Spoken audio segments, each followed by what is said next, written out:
Muito bem. Nós vamos começar uma série que é a explicação dos chakras do ponto de vista Vaishnava, né? Normalmente, nós temos a compreensão dos chakras, que é a compreensão genérica, né? Que é um entendimento genérico. O conhecimento védico, ele é bastante didático, então ele leva em consideração os diferentes públicos que se aproximam dele, né?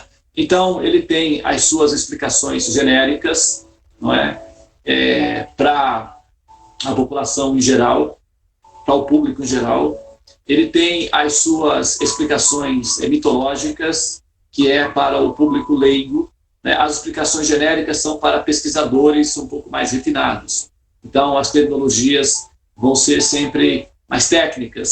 E aí, mesmo o fato de ser genérico, leva-se em consideração que os investigadores do conhecimento são investigadores médios, o que significa que eles podem, eventualmente, ser também acadêmicos, e que, portanto, os termos poderão ser apresentados de forma técnica e acadêmica, muito embora permaneçam na fase genérica, que não significa necessariamente ser a sua parte mais confidencial do conhecimento. E a parte folclórica, que seria a parte popular do conhecimento védico, que é o que se chama de Puranas ou Itihasas, que são as histórias, né, baseados em metáforas, mitologias e explicações parabólicas, né, com parábolas, para educar a grande massa, né, a população em geral, a respeito dos conhecimentos védicos de uma maneira lúdica. É como se você estivesse lidando com crianças. Então, é preciso metáforas, é preciso mitologia, é preciso alegorias, é preciso fantasias, não é? Para assim, cativar a mente das pessoas e, eventualmente, educá-las com conhecimento mais complexo de maneira lúdica, né? Pode-se dizer assim. Então, isso nós chamamos de as mitologias, né? A mitologia védica e as outras mitologias mundiais têm essa finalidade pedagógica, né? Pode ser entendido dessa forma. Agora, as explicações mais técnicas, as explicações mais sutis, elas são as explicações genéricas, e aí, nesse ponto, se prevê, não é, os pesquisadores um pouco mais focados.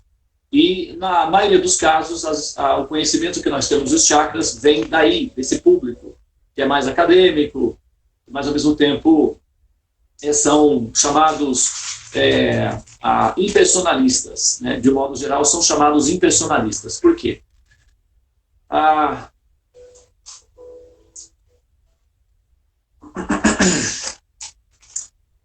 No processo do desenvolvimento do estado de consciência ou da percepção da existência como um todo,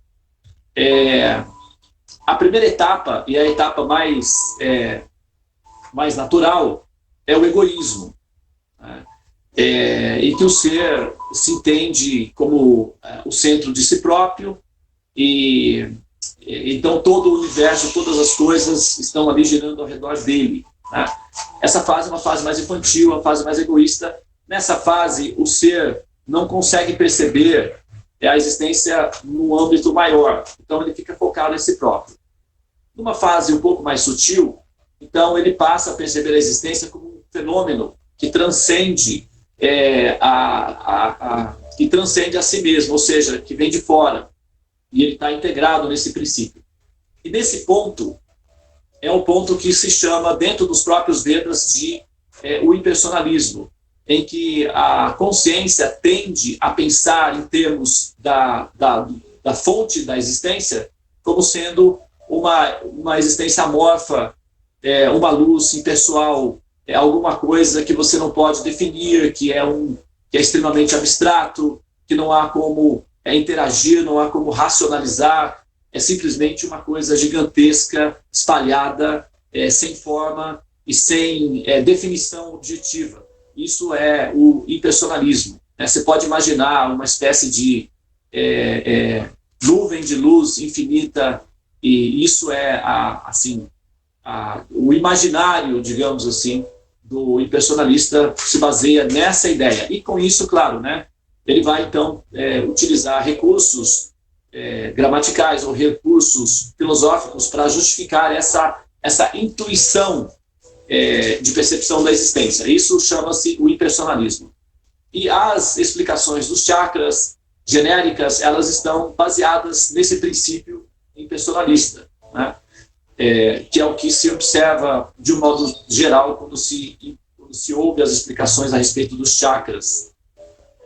A minha posição aqui vai ser uma posição Vaishnava. Então, eu vou...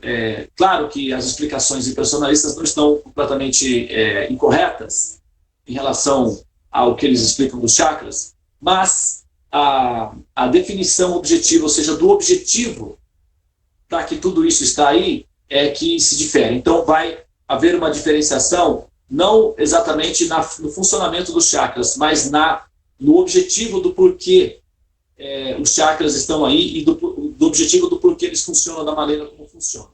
Bem? Então, é só essa contextualização que eu queria fazer inicialmente. Muito bem. Nós temos no corpo, de um modo geral, entendido como 7 chakras. Okay? 7 chakras. Na verdade, nós temos uma quantidade muito grande, são chamados os nadis, que são os pontos de captação de processamento de dados. É como se fosse uma rede, o corpo é como se fosse uma rede de computadores interligados. E cada nadi, pontos específicos interrelacionados no corpo, são armazenamentos de dados. E tem o processador central, que recolhe todas essas informações e decodifica essas informações, fazendo com que essas informações se tornem produtivas ou pragmáticas para a vida em geral e, ao mesmo tempo, para a percepção da metafísica, que é o sentido da existência. Então, essa é a funcionalidade desses centros de operações e de captação de dados, né, que são chamados os nadis. Os nadis, que estão numa quantidade muito grande, recolhem os dados e distribuem esses dados nos centros de operações coletivas. Esses são chamados chakras. Né? Chakra, a palavra chakra significa uma roda que gira. Uma roda que gira. Tá? Agora, o que acontece? Aparentemente, quando nós olhamos, por exemplo, o chakra, nós observamos ele como se fosse um disco. Ok? Só que o que, na realidade, a base fundamental do princípio desse universo é matemática. Né? Aqueles que estão acostumados com as terminologias que eu apresento como as explicações védicas, sabem que nós estamos tratando da realidade, daquilo que nós chamamos de realidade objetiva, nós estamos tratando dela como sendo um princípio de simulação, que é uma terapia, que é uma terapia, que é uma pedagogia que está sendo aplicada através de métodos de simulação. Isso chama-se Maya, ou condicionamento, né? Que é semelhante ao mecanismo gerado pelo processo do sonho, em que o ser sonha e aprende. Como pode ser demonstrado matematicamente que aquilo que nós chamamos de realidade, na verdade, se trata de uma sugestão matemática, e que a base fundamental de tudo aquilo que nós chamamos de objetos reais é a matemática, e a matemática não é real, substancialmente falando, ela é um aplicativo de natureza virtual, portanto, tudo aquilo que nós chamamos de realidade é, de fato, uma sugestão de realidade baseado numa operação matemática, e o nosso cérebro é uma calculadora super potente, que faz cálculos matemáticos e transforma esses princípios matemáticos em percepções supostamente reais, que é o que nós chamamos de sentidos, aquilo que nós vemos, aquilo que nós tocamos, aquilo que nós sentimos, aquilo que nós, enfim, experimentamos. Tudo isso são operações matemáticas processadas pelo processador central, que nós chamamos de cérebro, e ele transforma essas operações matemáticas em sensações.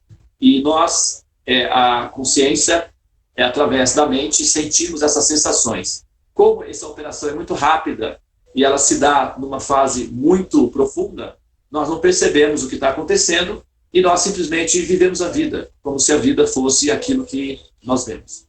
Mas a funcionalidade disso é o que nós estamos investigando. Então, a forma geométrica da matemática, quando a matemática ela assume a sua primeira forma, que é a sua forma geométrica, ela é piramidal. Então, o que nós vemos, na verdade, como um círculo chamado chakra, é uma pirâmide girando numa velocidade absurda. E aí nós vemos uma forma arredondada. Se a forma que está em movimento parar, nós vamos ver uma forma geométrica na forma de pirâmide.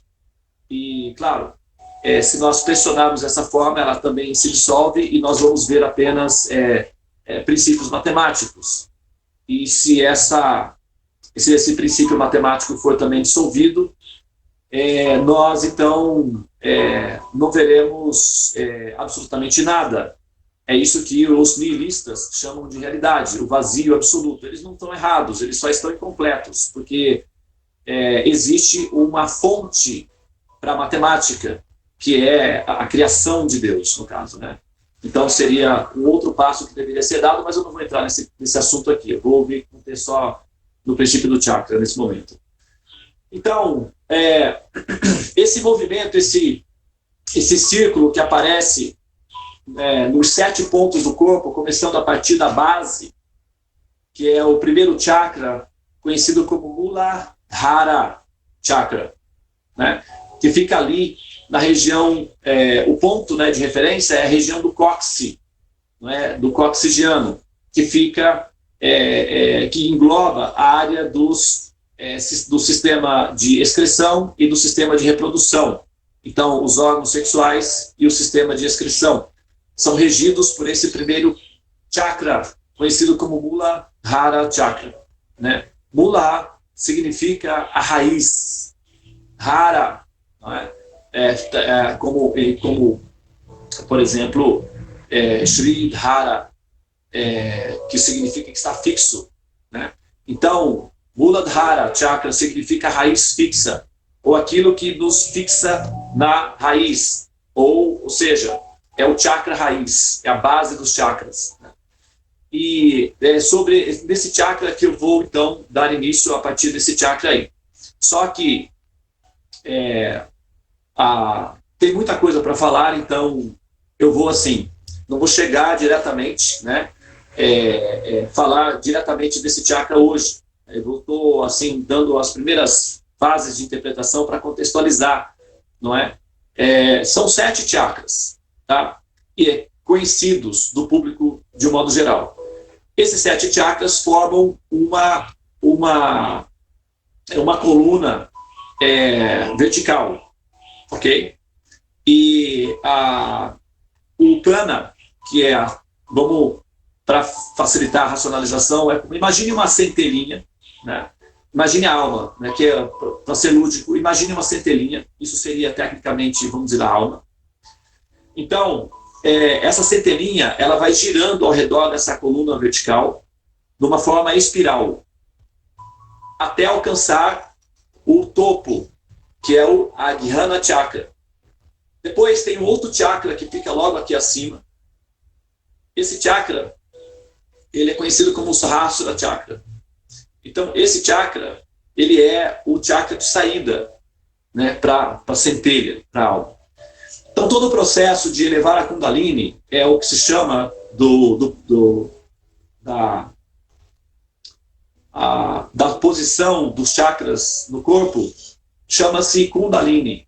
É o que se costuma chamar de Kundalini. Tá?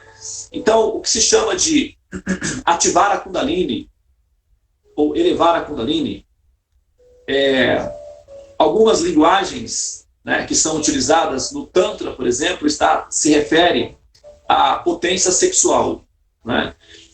Por quê? Como o Muladhara Chakra, que é a base do sistema de chakras, começa a partir dessa fase, dessa função que são os órgãos sexuais. Então, quando eles mencionam ativar a Kundalini, a mente se fixa nessa parte, que é a parte inicial, que é a parte sexual. Então, eles ficam presos nesse nível, conceituando que ativar a Kundalini significa utilizar a potência sexual, né, para extrair o máximo prazer desse fenômeno. Está correto, não está errado, só está incompleto, porque o processo todo é elevar o prana, o ar vital, ou a centelha, a alma, subindo nos diferentes chakras até alcançar o chakra, que é a plataforma de lançamento, o Ajna Chakra, e finalmente lançar-se, que é o Sahasrara Chakra, que é o chakra final. Esse processo pode durar aí algumas milhões de vidas. Né? Nós estamos falando aí de um programa de longo prazo, e esse programa de longo prazo é o que nós chamamos de samsara, que é o ciclo infinito de repetidos nascimentos e mortes. Então, esse movimento em espiral que a centelha faz ao redor dos chakras, os chakras, eles seriam equivalentes de séries. É como se fosse num sistema de educação, onde você tem aí ciclo básico, ensino médio, graduação, pós-graduação, doutorado, etc. Né? E se você contabilizar, por exemplo, o tempo, quantas vezes uma pessoa deve frequentar, não é, um prédio, uma universidade, uma escola, até que ela chegue, por exemplo, à pós-graduação, cada ano letivo tem uma média de 220 dias, né, de aulas. Então, se você coloca aí, durante anos, esse processo, você vai ter aí centenas, talvez milhares de dias frequentados numa escola ou numa universidade, enfim, se pegar o conjunto todo, em que a pessoa precisou até que ela pudesse, então, formar-se, né, no seu curso. E o processo da existência da vida, não é? Nós temos corpos que são de carbono, então eles têm uma duração média muito rápida, eles duram uma média de 70, 100 anos, depois eles se dissolvem, eles são reintegrados, né, no princípio matemático, e ficam disponíveis para serem reutilizados aí por algum outro jogador, no caso, né? Mas, na medida em que nós vamos assumindo os diferentes corpos, nós vamos, então, adquirindo o conhecimento ou a potência, a energia, digamos, a nutrição, o combustível suficiente para subir para o próximo nível do chakra. Então, na medida em que nós vamos nos elevando em termos de consciência e percepção do sentido da existência, nós vamos, então, passando de um chakra para o outro, até que nós nos fixamos no Ajna Chakra, e a partir daí, que é uma plataforma de lançamento, então nós eventualmente podemos tomar a decisão de lançarmos para fora do ciclo do samsara, que como é voluntário o processo, então a pessoa pode ficar aí por algum tempo, até que ela então tome a decisão de sair do ciclo. Mas todo o processo, todo o mecanismo de elevar a consciência através da Kundalini é um processo que visa a liberação do ser. Né? O universo, inclusive, uma curiosidade aqui, em termos da estrutura do universo, né? Eu vou falar sobre isso, eu vou fazer um vídeo sobre isso, porque é uma informação tão assim absurda que eu acho que a comunidade científica, ou até as pessoas de modo geral, não se deram conta do que aconteceu. Uma pesquisa recente identificou que o Sol está em movimento. Existe um movimento do Sol. Já se fala sobre esse movimento do Sol há centenas de milhares de anos nos Vedas. Inclusive, os yogis místicos, eles esperam que o Sol faça o movimento para o norte, para poder sair do corpo. Então, eles ficam aguardando quando o Sol se movimenta para o norte, eles saem do corpo. E quando o Sol se movimenta para o sul, eles hibernam. E essa explicação dos Vedas do Sol se movimentando, do ponto de vista da comunidade científica ou de um cientista, parece ser uma mitologia ridícula, porque o Sol, na verdade, é uma estrela fixa, não se movimenta e tal. Mas a descrição do movimento do Sol, inclusive, é descrito matematicamente dentro de um livro chamado Surya Siddhanta, que foi escrito pelo mestre espiritual de Prabhupada. Então, a explicação matemática e astronômica do movimento do Sol foi descrita já há centenas de milhares de anos dentro dos Vedas, e recentemente a comunidade científica identificou esse movimento do Sol. Só que foi uma notícia tão pequenininha que passou assim totalmente despercebido, mas eu vou realçar isso daí em algum momento. Pelo menos eu vou fazer a minha parte de tornar a informação, colocá-la na sua devida proporção. Mas o Sol, ele tem, dentro do universo, o movimento dele é muito semelhante ao movimento que a alma faz ao redor da Kundalini. Ele faz um movimento em espiral, numa linha vertical, ao redor da galáxia, né? E ele tem o movimento que ele faz ao redor da galáxia já era conhecido. Ele dura 248 milhões de anos para dar uma volta ao redor da galáxia. Mas o movimento que ele faz em torno de um ponto específico gravitacional não era conhecido, foi conhecido agora, né? Foi descoberto agora. Então, o Sol tem um movimento que ele faz em espiral ao redor de um ponto fixo, que vai em volta da Via Láctea, né? E o movimento que ele faz, a descrição, né, computadorizada do movimento que ele faz, é muito semelhante ao movimento que a centelha faz ao redor dos chakras, praticamente uma réplica, pode-se dizer, né? A descrição, se você pega as descrições de como é que a alma, assim, tecnicamente falando, faz ao redor da Kundalini, que é a coluna dorsal, é o mesmo movimento que o Sol está fazendo ao redor da Via Láctea. E elevar a Kundalini significa o processo de liberação.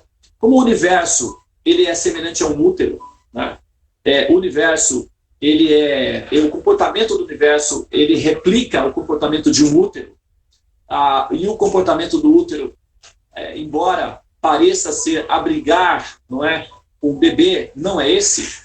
Na verdade, o bebê ele é entendido como um invasor, ele é entendido como um parasita, na verdade, no corpo. E o útero é assim, ele possui as condições favoráveis para que o parasita se desenvolva. Mas o útero em si entende que essa não é a função dele é eliminar o parasita. E nesse caso, o que acontece, isso tecnicamente falando, né? É claro que a gente não entende assim, de forma alguma, mas essa é assim que é explicado do ponto de vista médico, biológico, né? O ser humano é o maior parasita do corpo. Então ele se desenvolve, ele fica muito grande, ele pode inclusive matar o hospedeiro, né, que é a própria mãe, no caso.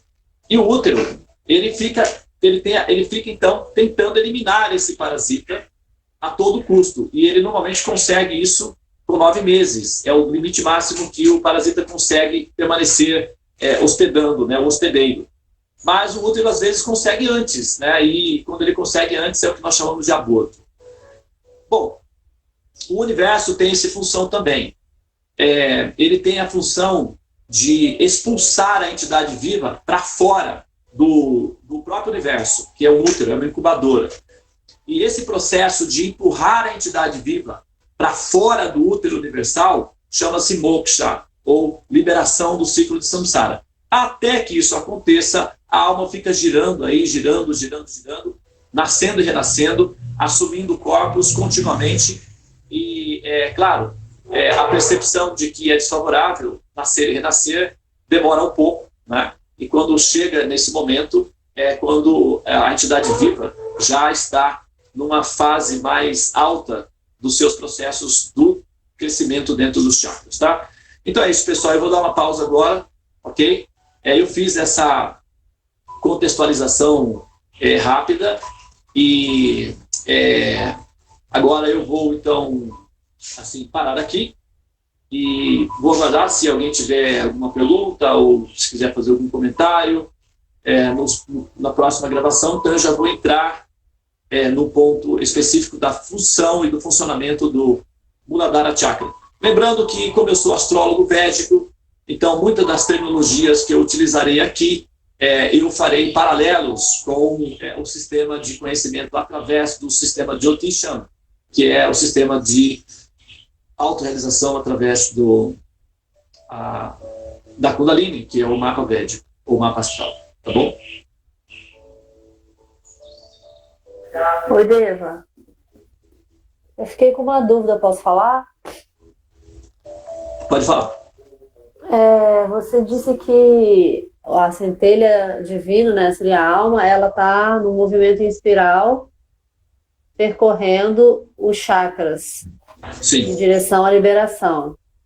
Você fez uma analogia com o Sol, que também está fazendo um movimento em torno de um ponto específico, talvez em espirais também. Sim. Esse ponto, assim, o que seria esse ponto específico? Ele é o mesmo ponto, tanto para a alma quanto para o Sol? Ou são apenas pontos centrais? Que ponto é esse também do percurso da alma aqui, dos chakras, e esse ponto do Sol? Seria, não sei, é a mesma coisa ou são pontos diferentes? Apenas é uma analogia de movimento? Então, não, é uma analogia de movimentos, né, para ser uma metáfora funcional, né, para ter uma imagem, né, uma visão, né, mas assim, quando nós falamos, por exemplo, que existe que a centelha, não é, está fazendo esse movimento, né, quando nós falamos isso, que a centelha está fazendo o movimento, na verdade,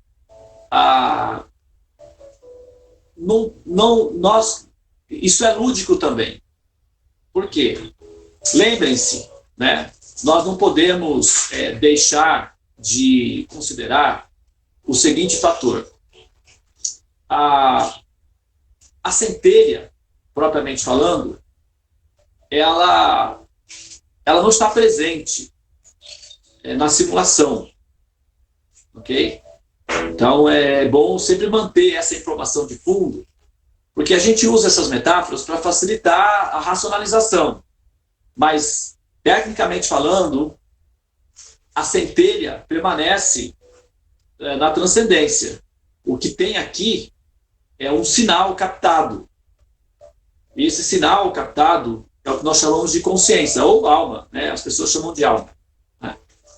Mas esse sinal captado, ele pode ser, vamos dizer assim, condensado num único ponto para facilitar a racionalização, mas ele se espalha em todo o corpo, né? É como, por exemplo, um celular, né? Vocês estão me vendo aí no equipamento de vocês, ok? Eu estou aqui, e vocês estão me vendo no equipamento de vocês. E a minha imagem se espalha, ok? Aí no equipamento. Só que se vocês abrirem o equipamento, vocês não vão me encontrar aí dentro, porque na verdade eu não estou aí, eu estou aqui. Porém, uma expansão minha está aí, ok? E existe um receptor de sinais no equipamento que capta o meu sinal, ok? E calcula esse sinal matematicamente, tudo é feito. O celular é uma calculadora, não sei se vocês sabiam disso. O celular ele funciona como uma calculadora. Ele é uma calculadora, na verdade, né? Com várias funções. Então, o que ele faz? Ele pega o sinal, que é um sinal baseado em impulsos elétricos, ele recebe esse impulso elétrico por ondas e calcula esses impulsos de forma matemática. E depois, então, ele forma a imagem, que é o que vocês veem. Essa operação ela é absurdamente veloz. Nós não vemos essa operação, não dá para acompanhar. O que a gente vê é o resultado da operação feita, que é a imagem na tela. Mas está acontecendo isso nos bastidores. O nosso corpo tem a mesma tecnologia de um celular, só que numa qualidade de tecnologia, chama-se Devi Mai, que significa potência divina. É uma tecnologia divina, que não usa silicone, né? Usa um outro tipo de recurso, que é carbono. Então, o corpo, semelhante a um celular, ele tem um receptor de sinais. Esse receptor de sinais é o que se chama de Anahata Chakra. Então, quando você olha, por exemplo, as figuras, as ilustrações da alma no corpo, você pega lá, você coloca lá no Google, a alma no corpo. Então vai mostrar várias ilustrações de uma forma humana, com uma luz aqui no centro. Correto? Vocês já viram isso, né? Uma luz que sai daqui, para representar que esse ponto, a alma está aí. Né? Então essa imagem, ela tem como função dar uma referência. Esse ponto aqui é o processador, na verdade é o receptor de sinais. Então ele recebe o sinal, correto? E espalha esse sinal em todo o corpo. Mas é um sinal que está sendo recebido. Não é necessariamente a alma, é a consciência. Como a tecnologia envolvida é uma tecnologia substancialmente uma tecnologia divina, né? Então ela funciona de uma maneira bem assim, bem complexa. E a consequência disso é que nós, ao sermos capturadas pela tecnologia, somos cobertas também por essa tecnologia, pelo funcionamento dos programas envolvidos nessa tecnologia. É isso que nos faz sentir que nós estamos no corpo. Então, o programa nos convence ou nos hipnotiza, isso chama-se Maya, nos faz imaginar que nós estamos dentro do corpo. É como um sonho. O mesmo sistema do sonho. Só que é um tipo de tecnologia que envolve princípios de tridimensão. Então, a configuração, o processador, ele vai racionalizar esse movimento todo como sendo um princípio real. Isso é o que nós chamamos de percepção tridimensional. Então, tudo vai parecer real nessa fase, nesse nível. Mas, na verdade, o que tem no corpo é um sinal. Tá? E só que, como é uma expansão da centelha divina original, é a alma e não é ao mesmo tempo, é o paradoxo, porque é um sinal, mas ao mesmo tempo tem a mesma função, como se fosse real. E o que a gente imagina sendo a centelhinha subindo, isso é para facilitar a racionalização, porque nós somos condicionadas. Então, o nosso processador é lento, vamos dizer assim, é muito lento. E ele entende por figurinhas, por imagens, por desenhozinhos. Se não for feito assim, a gente espana, simplesmente. Então, nós imaginamos a centelhinha girando ao redor, que tem um pontinho e tal. E isso pode ser entendido como sendo um ponto realmente. Não é? Mas, numa fase mais lúcida da percepção, o que se percebe realmente é que, de fato, não há, não é, esse ponto, né? A gravidade, por exemplo, quando você pega, por exemplo, no caso do Sol, né, que você mencionou, esse ponto central em que o Sol está girando ao redor é uma força gravitacional. E aí, como é que você vai visualizar a gravidade? Você não tem como fazer a visualização da gravidade. O que se pode fazer é criar uma forma lúdica da gravidade para facilitar a percepção dela. Como buracos negros, por exemplo. Não é? Não há como você definir, não é? O que se pode fazer é ter assim, uma ideia, não é abstrata porque é uma forma, né? Mas se você vai no centro de um buraco negro, por exemplo, a ideia dessa forma ela desaparece. Né? Então, os chakras, eles são semelhantes a buracos negros, em que a alma, uma vez cai em um deles, fica girando ao redor, até que ela consegue ser sugada pelo próximo. Não é? E esses pontos, eles são que a consciência, né, assume uma forma, só que ela tem um centro de operação, um ponto inicial, por exemplo, né, se imagina uma bolinha luminosa girando ao redor dos chakras, então, para facilitar a compreensão do assunto. Mas não necessariamente isso é absoluto no sentido de que você vai chegar um momento assim, se você for, você vai ver aquela centelhinha lá, aquela bolinha brilhante. À medida em que você vai chegando perto daquela bolinha brilhante, ela vai se expandindo, se expandindo, se expandindo, se expandindo. É como, por exemplo, uma galáxia vista à distância. A gente olha para uma galáxia vista à distância, nós vemos um pontinho luminoso, correto?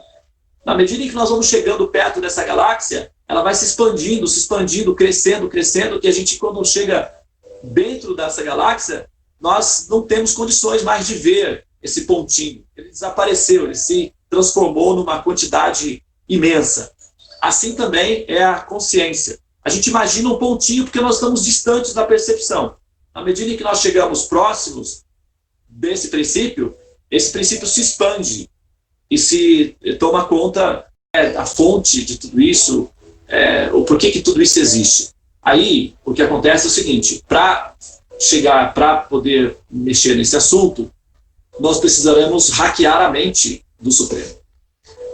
Claro, primeiro nós teríamos que definir, deixar bem claro se a possibilidade de que haja um Supremo é coerente ou não, ou que haja uma pessoa, né, na operação, digamos, de base de tudo isso. Então, definindo se é coerente ou não, a partir do princípio de que há uma pessoa gerando tudo isso, supondo-se que a possibilidade de que haja uma pessoa seja coerente e que há uma pessoa, então nós precisaríamos hackear ou entrar na mente dessa pessoa para entender o porquê essa pessoa faria isso, né? Por exemplo, por que ele criaria isso e quais seriam as técnicas que ele utilizaria para fazê-lo. Toda essa informação é o que é o conhecimento védico. Na verdade, o conhecimento védico tem a finalidade de responder essa pergunta. Só que, claro, demanda, né, demanda um tempo razoável para que isso possa ser apreendido no total. Nós estamos, na verdade, analisando agora, nós estamos assim, microfocados. A gente está olhando um único pontinho do contexto. É uma peça pequenininha dentro do mosaico, né? Claro que a gente vai precisar, em algum momento, visualizar essa peça pequenininha dentro do mosaico total. Mas, para isso, vai ser preciso a gente se afastar do mosaico, para ver o mosaico. E, no momento, nós estamos hiperfocados numa pecinha pequenininha. Então, não dá para ter a percepção do mosaico como um todo ainda. Vai chegar um momento que vai dar, entendeu? Que é isso? Tá sem som. É um conjunto dos chakras que recentemente eu adquiri, de orgonites, né? Que tem pedras aqui, que são os chakras. Mostra aí, Clara, coloca o objeto. Ó.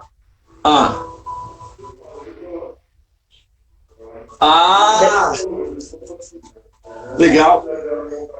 Aí. Deixa eu ver, peraí, deixa eu mostrar aqui.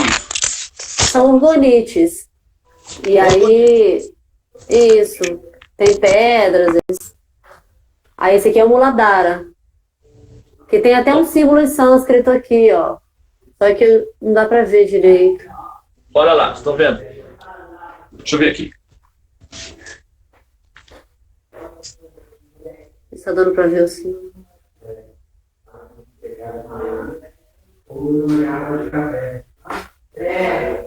Isso daqui, esse yogi, essas pedras aí, semelhante a esse yogi, né? Sim. Tá no seu Japamala, né?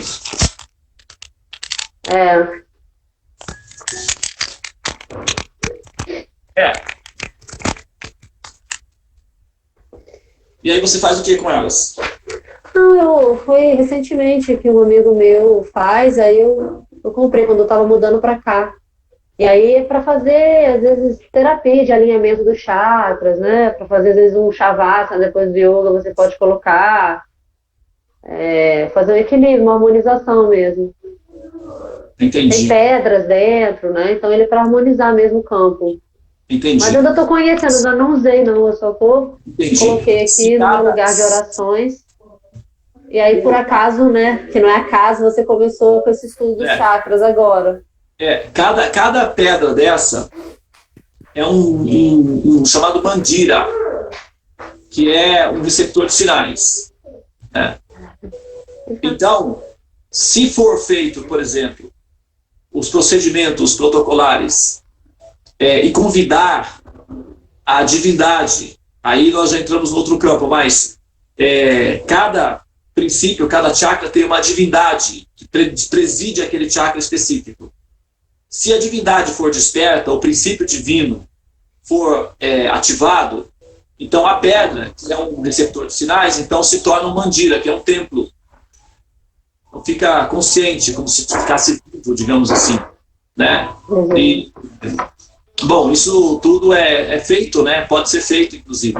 Só precisa ser feito, porque aí, com isso aí, você conseguiria um efeito maior na hora da utilização dela. Claro. Ainda não fiz nada com elas. Eu peguei elas, aí eu coloquei elas aqui, assim, nesse lugar que eu meio que tô fazendo como um altar, e eu coloco a japa junto na caixinha com elas. E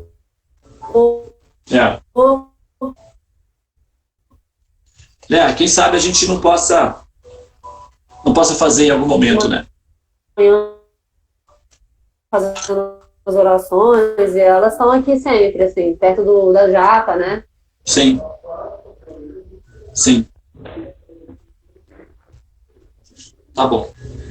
Bom, pessoal, então vamos